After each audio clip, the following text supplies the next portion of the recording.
Hi, Jake Allen here from beginnerstriathlonttrainingsecrets.com, and today I wanted to talk about stitches. If you don't know what a stitch is, it is a pain usually associated below your rib cage, and it's not a serious thing, but it's just an annoying little thing that happens when you do exercise, sometimes mostly when you're running. This is what your experience is.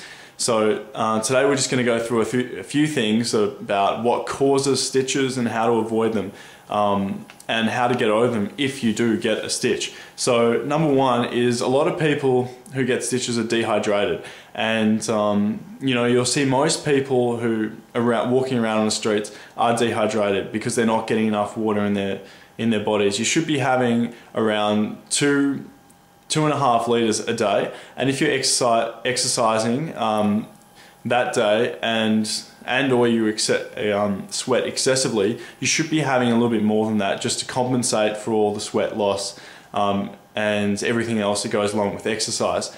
Also, just as a bit of a side note, dehydration is the number 1 cause of fatigue. So if you are feeling tired and you're training or whatever, it may be because you're not hydrated well enough. A good way to tell if you're hydrated well enough is to look at the color of your urine. It should be a clearish color. So this is a good way to check. Also, if you are sweat excessively and you are training a lot, a good thing to know is I would have a little bit of Gatorade or Powerade. Just these are electrolytic drinks. You can get other brands. I'm not exclusive to any brand. Just a drink like that, electrolytic drink, that has about 7% carbohydrates in it, just so you get rapid fluid replacement. So yeah, I definitely do that. Another thing you need to be careful of is eating too close to training. A lot of people have, they come home from work, or they're, something or other, they're on a Saturday, they go and have breakfast and then they go and train.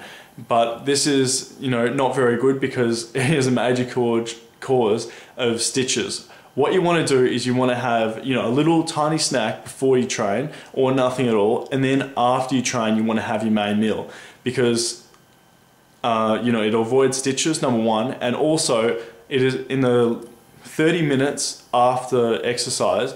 That is a very important time, because it is where you get the most replenishment of all your stores that you've, all the energy that you've given out while you've exercised.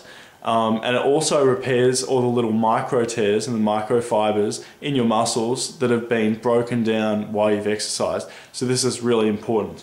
So a little tip, I would leave about 2 hours after you've eaten a main meal before you train. Also, so we've talked about what causes and a few solutions to that, but also if you have a stitch and you're in a race or you are out training, raise your hands up, clasp your hands together, and then put them above your head. So above your head like this. I don't know if you can see it very well, but above your head. And this just opens up your breathing, opens up your diaphragm and your lungs so that you are able to get more oxygen in. And just take some really deep breaths, and this should really help you along a lot. So I hope this helps, and yeah, good training. Go to beginnerstriathlonttrainingsecrets.com to get a lot more information, a lot more insights into your training and how it can help you. So follow the link below, and I'll see you on the site.